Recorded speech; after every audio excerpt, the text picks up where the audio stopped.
Hello बच्चों, good evening. जैसा कि हमने कल बोला था आप लोगों से कि कल हम लोग पढ़ेंगे हेलो एल्केन के निर्माण की विधियाँ। हेलो एल्केन के निर्माण की विधियाँ, इसके पहले हम लोग दो वीडियो देख चुके हैं। और पहले वीडियो में हेलो एल्केन और हेलो एरिन का यूपीएससी नामकरण किया गया था, और दूसरे वीडियो में हम लोगों ने हेलो एल्केन और हेलो एरिन का वर्गीकरण किया था। और अब इस वीडियो में हम लेकर के आए हैं हेलो एल्केन के निर्माण की विधियाँ। हेलो एरिन के निर्माण की विधियाँ बाद में पढ़ेंगे, पहले पढ़ रहे हैं क्या हेलो एल्केन के निर्माण की विधियाँ। पर डे हम लोग एक वीडियो डालेंगे और उसमें नए नए टॉपिक को पढ़ेंगे। तो हेलो एल्केन के निर्माण की विधियों में पहला है एल्कोहल से, यानी एल्कोहल से हम लोग हेलो एल्केन यानी एल्किल हैलाइड का निर्माण करेंगे। एल्कोहल से हम लोग किसका निर्माण करेंगे? एल्किल हैलाइड का। तो ध्यान दीजिएगा, एल्कोहल जिसका फार्मूला होता है ROH, जिसका फार्मूला होता है ROH, ये हमारा क्या है? एल्कोहल। एल्कोहल की अभिक्रिया हम लोग कराने जा रहे हैं। तो HX या HCl ये है हाइड्रोजन क्लोराइड। क्या है ये? Hydrogen chloride. हाइड्रोजन क्लोराइड के साथ जब हम लोग कराते हैं ZnCl2 उत्प्रेरक की उपस्थिति में, ZnCl2 उत्प्रेरक की उपस्थिति में, तो एल्कोहल ध्यान दीजिएगा टूटता है किसमें? R प्लस और प्लस OH माइनस आयन में। और ये जो HCl है ये टूटता है H प्लस और प्लस Cl माइनस आयन में, H प्लस और Cl माइनस आयन में। तो ये H प्लस और OH माइनस आयन के साथ अभिक्रिया करके H2O बाहर हो जाता है, यानी ये OH इस H के साथ बाहर हो जाएगा, H2O बन जाएगा और R Cl से जुड़ जाएगा। R single bond Cl plus ये हमारा क्या हो जाएगा? H2O। इसको बोलते हैं क्या? Alkyl chloride. क्या बोलते हैं? एल्किल क्लोराइड, या इसी को बच्चों बोलते हैं क्या? Halo alkane. क्या बोलते हैं? Halo alkane. आइए इसका एक एग्जांपल हम लोग लेंगे। एग्जांपल क्या ले रहे हैं? तो एल्कोहल के स्थान पर हम लोग ले रहे हैं C2H5OH। ध्यान दीजिएगा, यानी CH3 single bond CH2 single bond OH और plus HCl in presence of ZnCl2, यानी ZnCl2 उत्प्रेरक की उपस्थिति में अभिक्रिया कराएंगे। तो ये हमारा CH3CH2OH दो कार्बन है, इसलिए ये हो जाएगा हमारा क्या? एथिल। और एथिल के साथ ये OH जुड़ा हुआ है, यानी एल्कोहल जुड़ा हुआ है, OH को एल्कोहल कहते हैं, ये बन जाएगा एथिल एल्कोहल। ये OH के लिए एल्कोहल लगा हुआ है, दो कार्बन है, एक कार्बन के लिए मेथिल बोलते हैं, दो कार्बन है इसलिए क्या हो जाएगा? एथिल। सामान्य नाम है ये एथिल एल्कोहल। ध्यान दीजिएगा बच्चों, तो यहाँ से OH और ये H प्लस निकल जाएगा, यानी OH माइनस और H प्लस आयन बाहर हो जाएगा। बन जाएगा क्या आपको? CH3 सिंगल बॉन्ड CH2 और single bond Cl, single bond Cl। ये H प्लस आयन और OH माइनस आयन यहाँ से निकल जाएगा, यानी H2O क्या हो जाएगा? बाहर। एक सामान्य एल्किल हैलाइड हमको प्राप्त हो चुका है, क्या? एथिल। एथिल Cl है इसलिए क्या हो जाएगा? क्लोराइड। Cl है इसलिए क्या हो जाएगा? क्लोराइड। यानी बन गया ये हमारा क्या? Ethyl chloride. तो ध्यान देना है आपको, एथिल एल्कोहल की अभिक्रिया HCl हाइड्रोजन क्लोराइड के साथ ZnCl2 के उत्प्रेरक के उपस्थिति में कराएंगे तो आपको एथिल क्लोराइड प्राप्त होगा और H2O बाहर हो जाएगा। इसी तरह से यदि आप प्रोपिल एल्कोहल लेते हैं और प्रोपिल एल्कोहल की अभिक्रिया ZnCl2 उत्प्रेरक की उपस्थिति में या Cl के साथ कराते हैं तो आपको प्रोपिल क्लोराइड प्राप्त हो जाएगी। तो जिस प्रकार का हम लोग एल्कोहल लेंगे उसी प्रकार का हम लोगों को जो एल्किल क्लोराइड है वो प्राप्त होता चला जाता है। अगला है, ध्यान देना बच्चों, एल्कोहल से ही हम लोग प्राप्त करेंगे, लेकिन यहाँ पर खनिज अम्ल के साथ अभिक्रिया कराए थे। अब एल्कोहल की अभिक्रिया हम लोग कराने जा रहे हैं, ध्यान दीजिएगा, किसके साथ? तो फास्फोरस ट्राईहैलाइड के साथ। फास्फोरस ट्राईहैलाइड फार्मूला होता है PX3। क्या फार्मूला होता है? PX3। और ये एल्कोहल है, एल्कोहल को लेंगे 3 मोल और यहाँ पर होगा PX3। ध्यान दीजिएगा, ये बंध यहाँ से टूटेगा और ये PX3 है, यानी जो फास्फोरस है उससे 3 हाइड्रोजन जुड़े हुए हैं। याद रखिएगा, हाइड्रोजन की जो विद्युत ऋणात्मकता होती है वो उच्च होती है। PX3 को ही हमने ओपन कर दिया है, PX और PX, यानी PX3। यहाँ पर हैलोजन की विद्युत ऋणात्मकता उच्च होती है, इसलिए हैलोजन पर आएगा निगेटिव चार्ज और यहाँ पर R पर आएगा पॉजिटिव चार्ज। ये पूरा आपको 3 एल्किल समूह 3 हैलोजन परमाणु के साथ बाहर हो जाएंगे और बना लेगा क्या 3 मोल R सिंगल बॉन्ड X, यानी 3 मोल क्या बन गया आपको एल्किल हैलाइड। क्या बन गया एल्किल हैलाइड, कितना 3 मोल। और प्लस ध्यान देना बच्चों, ये आपको फास्फोरस अकेले है, इसमें ऑक्सीजन कितना है 3 है, हाइड्रोजन कितना है 3 है। हाइड्रोजन 3 है इसलिए लिखेंगे क्या H3, फास्फोरस 1 है इसलिए P, और ये ऑक्सीजन भी आपको कितना है 3 है, यानी बन गया H3PO3। इसको बोलते हैं फास्फोरिक अम्ल। क्या बोलते हैं बच्चों? फास्फोरिक अम्ल बोलते हैं।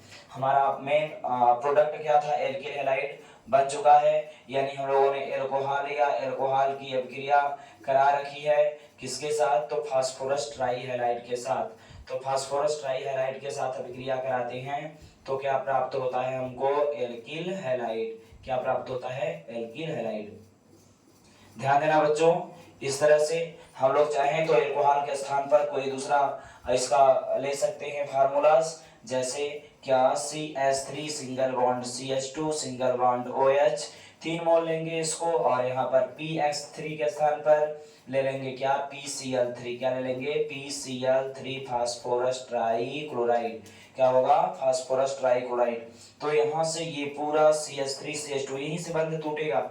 याद रखना है आपको, OH और कार्बन के बीच का बंध टूटेगा, ये इतना बंध टूटेगा और एक तीनों क्लोरीन के साथ क्या हो जाएगा? बाहर, यानी 3 मोल CH3 CH2। अभी ये 1 मोल है, यहाँ पर लिख दिया गया आपको क्या 3 लिख दिया गया, तो ये कितना मोल हो गया आपको? 3 मोल हो गया, यानी 3 मोल CH3 CH2 3 मोल क्लोराइड के साथ जुड़ जाएगा, बना लेगा 3CH3 single bond CH2 single bond Cl plus. ध्यान देना आपको क्या बन जाएगा? वही फास्फोरस 1 है, हाइड्रोजन 3 है, ऑक्सीजन 3 है, हाइड्रोजन 3 है तो लिखेंगे H3, फास्फोरस 1 है तो लिखेंगे P, और ऑक्सीजन भी आपको कितना है? 3 मोल है, यानी H3PO3 फास्फोरिक अम्ल यहाँ पर भी आपको प्राप्त हो जाएगा। अब ये जो प्राप्त हुआ है हमारा एल्किल हैलाइड, इसे बोलेंगे एथिल क्लोराइड। क्या बोलेंगे? Ethyl chloride. एक अभिक्रिया और कर लेंगे यहाँ पर एल्कोहल से एल्किल हैलाइड के निर्माण में, तो वो ले लेंगे हम लोग क्या? एल्कोहल की अभिक्रिया करा लेंगे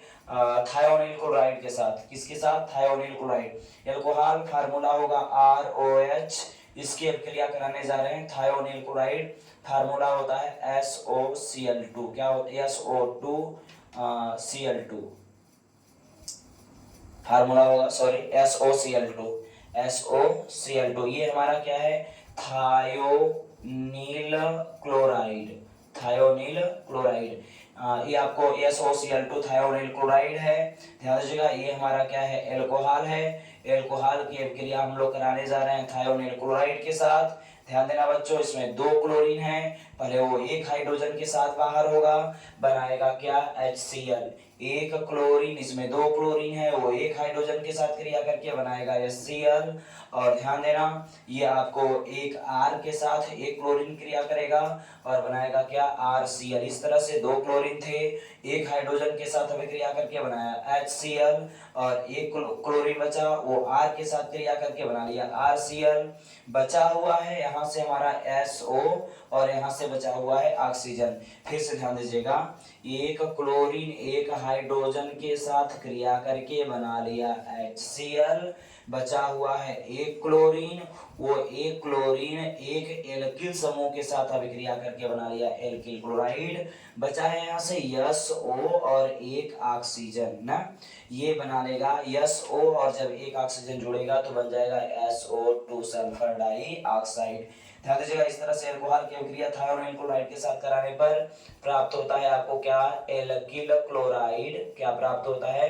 alkyl chloride plus sulphur dioxide plus HCl यानी हाइड्रोजन क्लोराइड। इसका आप एग्जांपल ले लेंगे तो क्या ले सकते हैं? CH3OH ले सकते हैं, यानी मेथिल एल्कोहल इसे बोलते हैं। क्या बोलते हैं बच्चों? मेथिल एल्कोहल, ये हमारा मेथिल एल्कोहल है। मेथिल एल्कोहल की अभिक्रिया SOCl2 यानी थायोनील क्लोराइड के साथ कराएंगे तो ये सेम टूटेगा, एक हाइड्रोजन एक क्लोरीन के साथ क्रिया करके वही बनाएगा क्या HCl, और एक CH3 एक क्लोरीन दूसरे क्लोरीन के साथ क्रिया करके, दो क्लोरीन था एक हाइड्रोजन से क्रिया करके बना लिया HCl, और दूसरा क्लोरीन मेथिल समूह के साथ क्रिया करके बना लेगा क्या CH3Cl, बच गया हमारा क्या SO और इसका एक ऑक्सीजन, ये बना लेगा क्या आपको SO2।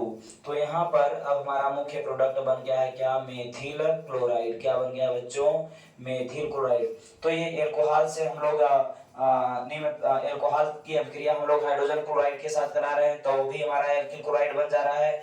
एल्कोहल की अभिक्रिया यदि हम लोग फास्फोरस ट्राईहैलाइड के साथ कराएं तो भी एल्किल हैलाइड का फॉर्मेशन होता है, और एल्कोहल की अभिक्रिया यदि हम लोग थायोनील क्लोराइड के साथ कराएं तो भी हमारा क्या प्राप्त होता है एल्किल हैलाइड यानी एल्किल क्लोराइड प्राप्त होता है। इस तरह से आप लोगों को ये एल्कोहल से एल्किल हैलाइड या एल्किल क्लोराइड बनाने की विधियां रही। बच्चों मैं थोड़ा सा साइड हो जा रहा हूँ और आप लोग इसका स्क्रीनशॉट ले लीजिए।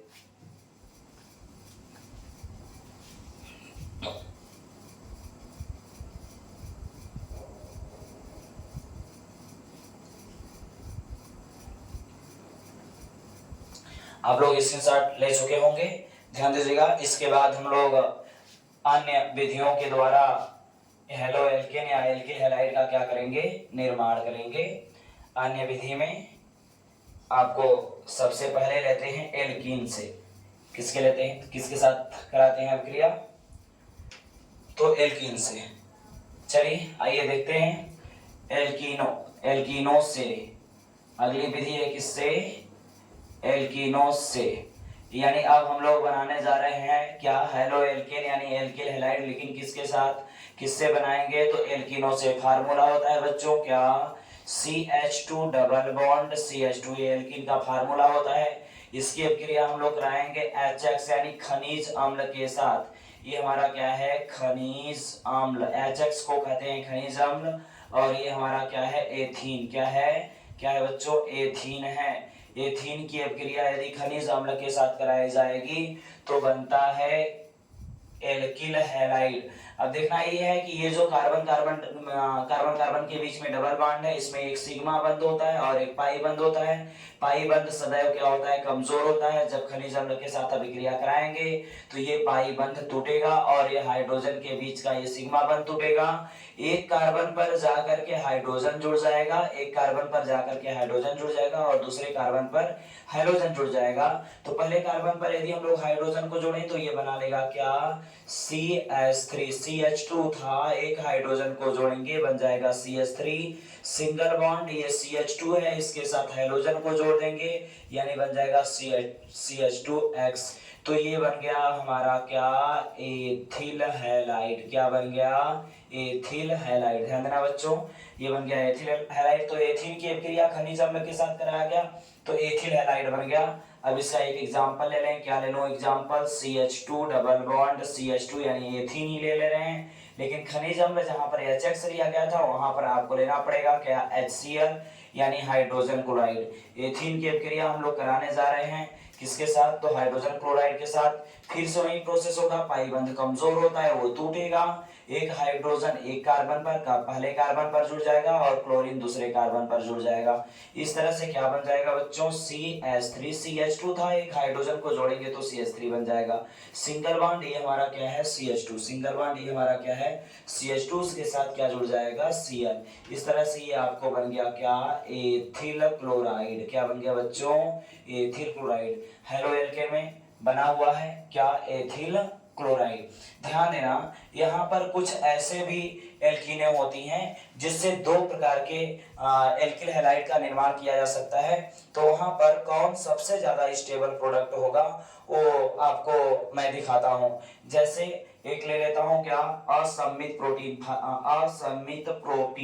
फार्मूला होता है CH3 single bond CH double bond CH2, इसको बोलते हैं असम्मित प्रोटीन। तो सबसे पहले समझ लीजिए सममित प्रोटीन और असममित प्रोपीन में अंतर क्या होता है, जब कार्बन कार्बन डबल बॉन्ड से दोनों ओर कार्बन परमाणुओं की संख्या बराबर होती है तो उसे हम लोग क्या बोलते हैं, सममित। जैसे यहाँ पर कार्बन कार्बन डबल बॉन्ड है, इसको 20 से 2 बराबर भागों में बांट दीजिए, तो इधर भी आपको दो कार्बन है, एक कार्बन यहाँ, एक कार्बन यहाँ, और इधर भी कितने कार्बन है, 2 कार्बन है।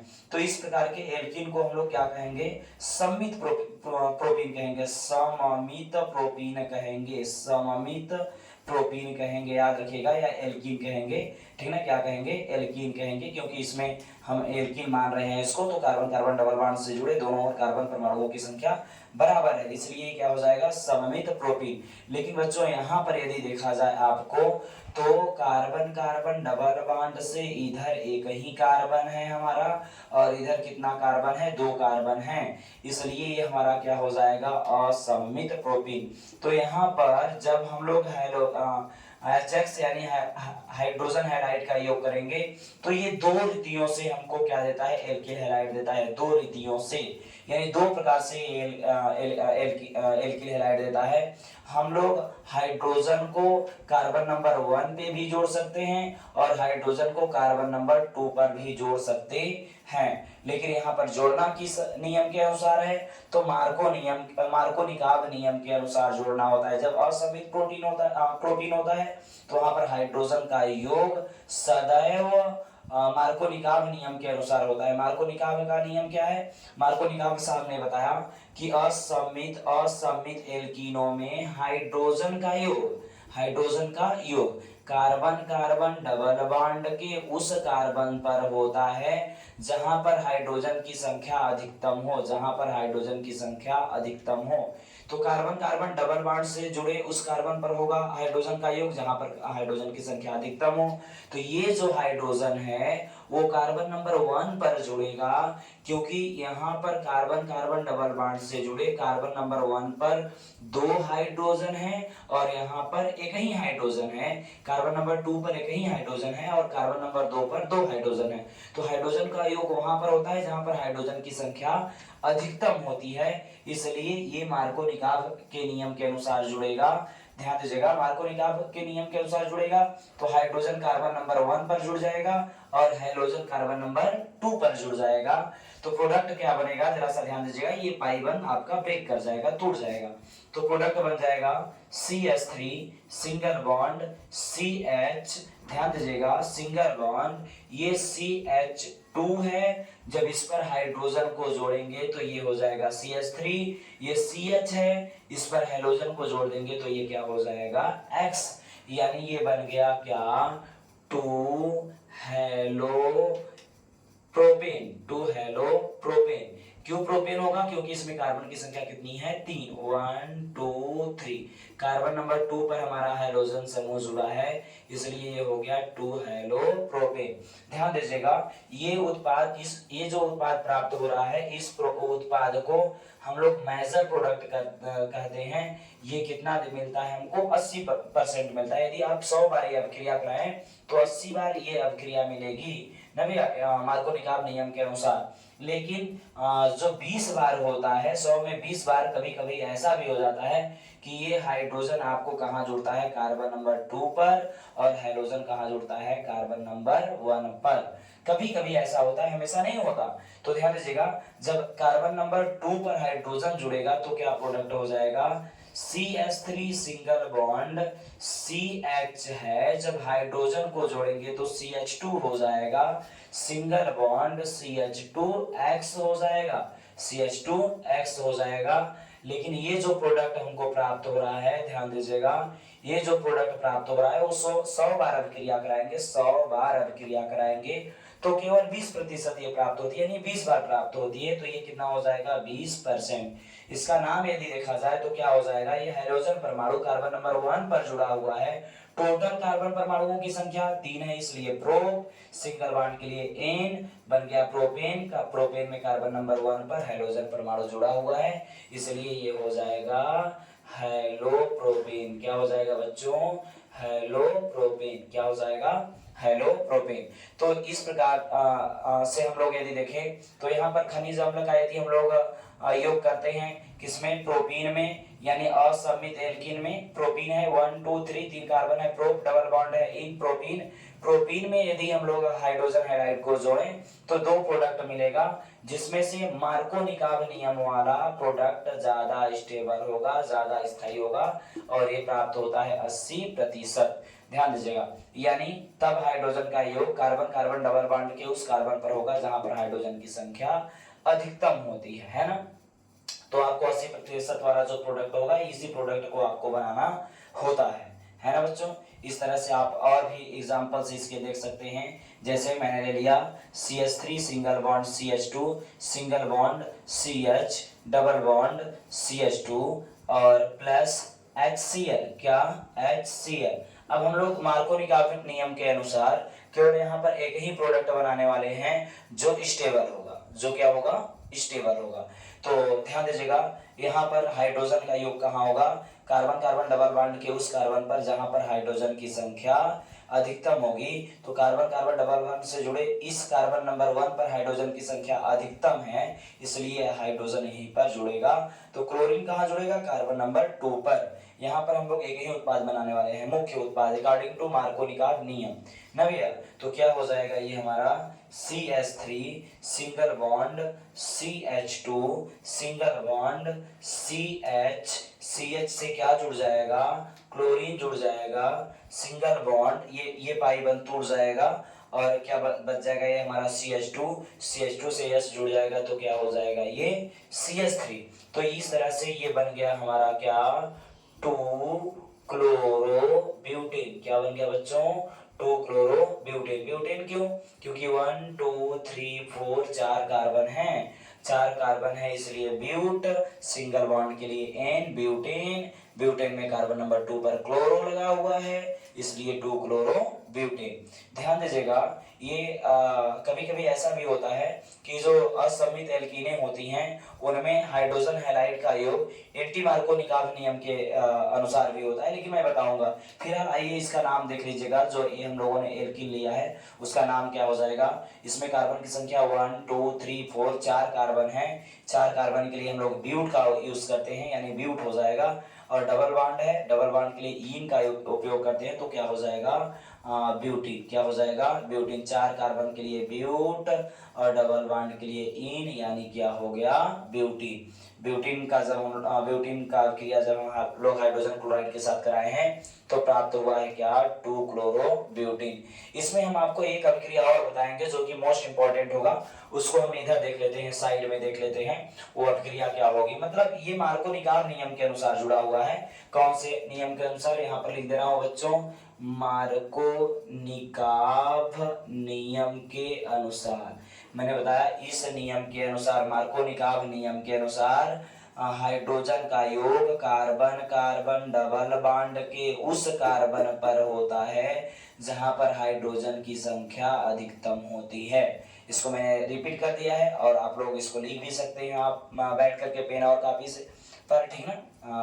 तो ध्यान दीजिएगा, एक और हम लोग असममित एल्केन में हाइड्रोजन हैलाइड का योग करेंगे और वो होगा एंटी मार्कोनिकाव नियम के अनुसार। एंटी मार्कोनिकाव नियम के अनुसार कब होता है, जब उपस्थिति हाइड्रोजन पेरोक्साइड को की हो। जैसे यहाँ पर मैंने ले लिया क्या, CH3 single bond CH double bond CH2 plus ध्यान दीजिएगा HCl। तो यहाँ पर जो अभिक्रिया होगी वो H2O2 की उपस्थिति में हो रही है, हाइड्रोजन पेरोक्साइड की उपस्थिति में। यहाँ पर कोई भी हाइड्रोजन पेरोक्साइड नहीं था, लेकिन अब यहाँ पर क्या ले लिया गया है, हाइड्रोजन पेरोक्साइड। तो यहाँ पर जो योग होगा हाइड्रोजन हैलाइड का या HCl का, हाइड्रोजन क्लोराइड का, वो एंटी मार्कोनिकाव नियम के अनुसार होगा, यानी प्रति मार्कोनिकाव नियम के अनुसार होगा। इसी को खरास प्रभाव भी कहते हैं, ध्यान दीजिएगा। तो अब एंटी मार्कोनिकाव नियम क्या है, एंटी मार्कोनिकाव नियम के अनुसार हाइड्रोजन का योग कार्बन कार्बन डबल बॉन्ड के उस कार्बन पर होता है, कार्बन कार्बन डबल बॉन्ड के उस कार्बन पर होता है जहां पर हाइड्रोजन की संख्या न्यूनतम होती है, जहां पर हाइड्रोजन की संख्या न्यूनतम होती है, यानी इस हाइड्रोजन का योग वहां पर होगा जहां पर हाइड्रोजन की संख्या न्यूनतम होती है। तो जब हाइड्रोजन का योग यहाँ होगा तो क्लोरीन का कहाँ योग हो जाएगा, कार्बन नंबर 1 पर। ऐसा क्यों हो रहा है बच्चों, क्योंकि यहाँ पर H2O2 ले लिया गया है। अब क्रिया हाइड्रोजन पेरोक्साइड की उपस्थिति हो रही है, इसलिए ये मार्कोनिकाव नियम के अनुसार जुड़ेगा, प्रति मार्कोनिकाव नियम के अनुसार जुड़ेगा। तो मार्कोनिकाव था जहां पर हाइड्रोजन की संख्या अधिकतम होती थी वहां हाइड्रोजन जुड़ता था, यहाँ पर हाइड्रोजन का योग वहां होगा जहां पर हाइड्रोजन की संख्या न्यूनतम होगी। तो क्या बन जाएगा बच्चों, जरा ध्यान देना, CH3 सिंगल बॉन्ड CH है, जब इससे हाइड्रोजन को जोड़ेंगे तो ये CH2 हो जाएगा, ये पाई बंध टूट जाएगा और ये CH2 हो जाएगा। CH2 के साथ अब कौन जुड़ जाएगा, Cl, यानी बन गया ये आपको क्या, CH2Cl होगा बच्चों, CH2 और ये Cl, ये हो जाएगा क्या, क्लोरोब्यूटेन। क्या बन जाएगा, क्लोरोब्यूटेन। कई दफा ये क्वेश्चन पूछा जाता है आपसे, ये क्वेश्चन ज्यादा पूछा जाता है हमेशा। आप बिना H2O2 की उपस्थिति में कराते हैं तो मार्कोनिकाव नियम के अनुसार जुड़ता है, और जब आप H2O2 की उपस्थिति में कराते हैं तो एंटी मार्कोनिकाव नियम लग जाता है। तो आपको विशेष ध्यान देना है, ये सब क्वेश्चन बहुत तेजी से आपको एग्जाम टाइम में पूछे जाते हैं, है ना। तो ध्यान दीजिएगा बच्चों, इतना आज हम लोग पढ़ रहे हैं हेलो एल्केन के निर्माण की विधियां। नेक्स्ट वीडियो में नेक्स्ट टॉपिक लेकर के हम लोग आएंगे। ये वीडियो आपका कंटिन्यू चलेगा, डेली चलेगा, ठीक है ना। ठीक है बच्चों, धन्यवाद।